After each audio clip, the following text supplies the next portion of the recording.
tıklıyoruz ve Enter'a basıyoruz.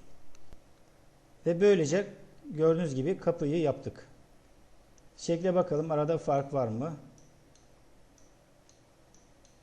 Şurada bir çizgi var altta. Onu da yapalım biz. Şu altta bir çizgi daha var. Evet, ve de şu üstteki çizgi olmayacak. Bu tam tersi aşağıda olması gerekiyor. O zaman bunu taşıyalım sadece. M Enter ile şunu seçip bunu aşağıya taşımak mümkün.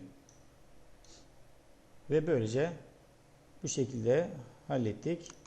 Şimdi bakıyoruz şeklimize. Kapıları hep bitirdik.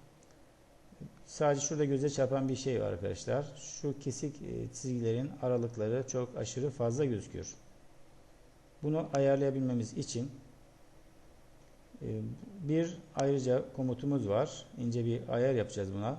Sıklıklarını ayarlayabiliyorduk. Daha öncesinde size söylemiştik. Bunu kısaca ayarlayabilmek için komut satırına LTS yazıyorduk. Ve burada 1 olan faktörü, ölçek faktörünü 0.5 yazsak da olur. Bakın sıklaştı.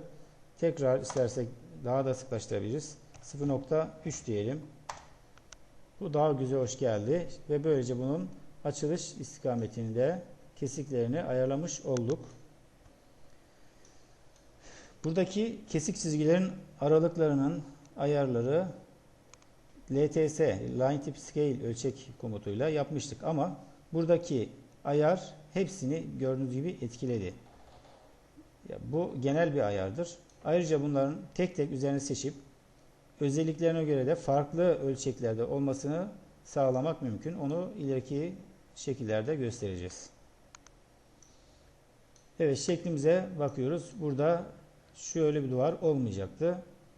Burada belli bir şöyle bir tezgah dediğimiz bir genişlik vardı. Ona bakalım, şekli hatırlayalım.